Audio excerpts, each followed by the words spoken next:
Bonjour à tous, jeudi 18 mars, voici notre point bourse, toujours sur une chaîne temporaire. Alors on a un début de piste concernant notre chaîne historique, Perceval Finance sur YouTube. Le problème pourrait être résolu en début de semaine prochaine. Bon, ce qui ne nous empêche pas de faire ce point bourse et donc de le diffuser, et ce qui ne nous empêchera pas, normalement, de faire notre live demain. Donc le vendredi, 9h30, 9h30, 10h environ, donc point bourse en direct. Donc sur cette chaîne, Perceval Finance, pas l'autre, alors c'est pas facile de s'y retrouver, mais sur cette chaîne temporaire, donc je vous mettrai le lien sur les réseaux sociaux. Et sinon, vous pouvez vous abonner temporairement à cette chaîne-là. Sur les marchés, que dire? Bon, début de semaine, on disait que les pressions techniques allaient être fortes à l'approche de l'échéance. On est dedans, avec des marchés qui restent extrêmement fermes. Peu de retracements, qui ont fait un plus haut ce matin à l'ouverture. Donc là, je vous affiche le contrat futur échéance mars, qui va donc disparaître demain. Échéance demain à 16h, donc vous pouvez d'ores et déjà travailler le futur échéance avril. Moi, c'est ce que j'ai fait ce matin, en achetant notamment dans cette zone de 6050-55 sur l'échéance avril. On a un retracement, il y a une zone graphique. Alors c'est sûr que faut avoir le moral, payer des niveaux de prix actuels, c'est psychologiquement pas facile.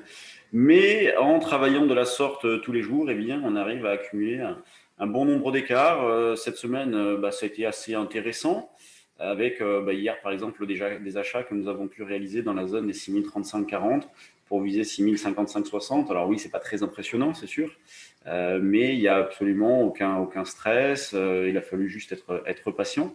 Mais à chaque fois, on a eu les rebonds permettant d'alléger, de sortir. Ce matin, le marché a ouvert un petit peu fort avec un gap à la hausse, et puis tout de suite derrière, il s'est dégonflé. Alors, c'est pas bien méchant. Divergence forte entre le CAC et le DAX, qui s'explique par Volkswagen. Donc en ce moment, Volkswagen, ça prend 10% par jour. C'est assez impressionnant. On regardera Volkswagen tout à l'heure. Donc, ce qui explique la divergence forte entre le CAC et le DAX. Et les indices qui ont été tirés hier, notamment par les propos, une nouvelle fois rassurants de Powell. Donc tout va bien dans le meilleur des mondes et nous sommes là et nous irons jusqu'au bout. C'est un peu le message depuis des mois, des années.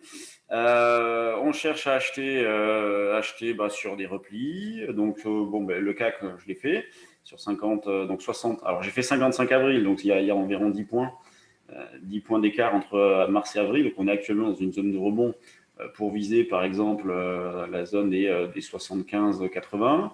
Un cran en dessous, on a le niveau 45, on a le niveau 35. C'est sûr qu'à force d'évoluer entre les mêmes niveaux, il y a plein de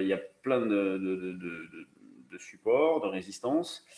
Sur le DAX, je m'étais mis à 55 ce matin pour tenter un rebond. On s'est arrêté à 60 et rebondi. Alors c'est sûr que là, le DAX, j'en rate pas mal en ce moment.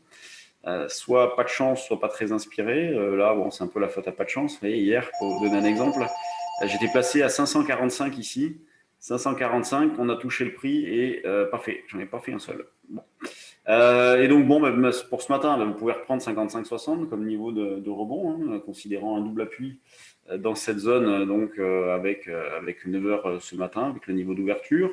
L'eurodoll, donc, s'est repris. Donc, Powell a provoqué une baisse du dollar, donc une reprise de l'eurodoll qui est revenue en double top.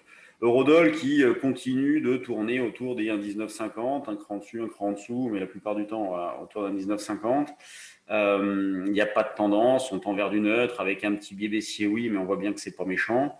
Nous dans cette phase, on privilégie les ventes sur des rebonds. Donc là, on a éventuellement pu le faire en double top vers un 19,90. Et puis les niveaux de rachat, vous en avez un actuellement vers un 19,50. Sinon, après, c'est un 19,15-20, un 18,90.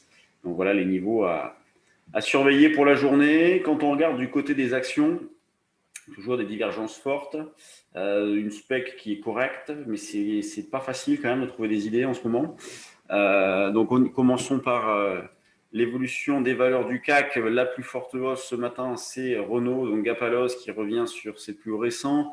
Ensuite, on a Bouygues, on a les bancaires qui s'en sortent bien dans cette phase-là, avec Soggen qui prend 2%, donc en situation de double top d'ailleurs, la Société Générale.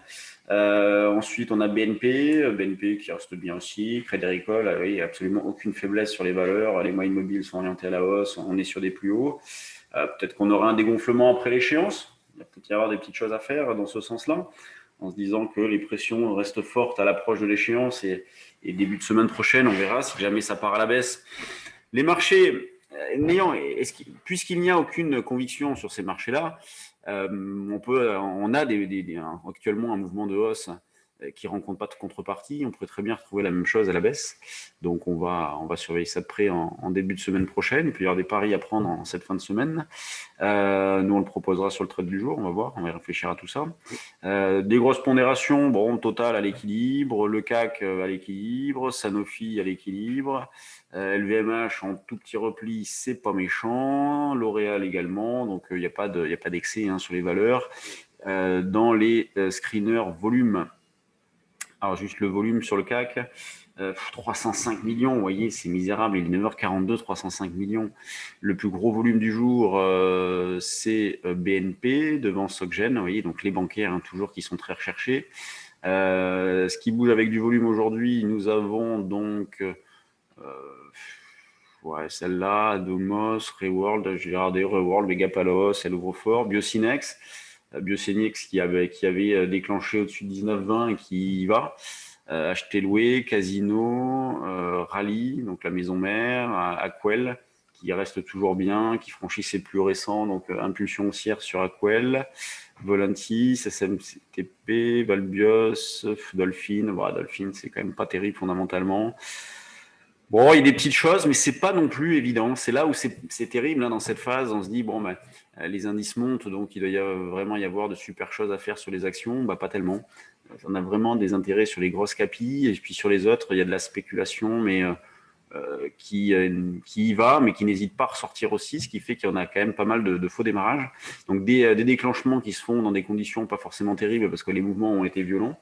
Et puis derrière, les relais loin d'être évidents. Donc les mouvements ne tiennent pas vraiment sur les mid et small. C'est ça qui est un petit peu compliqué dans cette phase-là. Donc on se concentre surtout sur les indices. Il y a des phases propices aux actions. Là, ça l'est un petit peu moins. Il y a des niveaux d'opportunité qui ne sont pas exceptionnels. En tout cas, sur les indices, il y a quand même des choses intéressantes à faire. Une volatilité qui est correcte. Vous voyez, vous combinez le CAC, le DAX, des petites options par-ci, par-là. Il y a de quoi faire des choses très sympathiques. Bon, eh bien, moi, je vous laisse. Je vous retrouve demain pour le live de la semaine. Et en attendant, passez une bonne séance. À demain.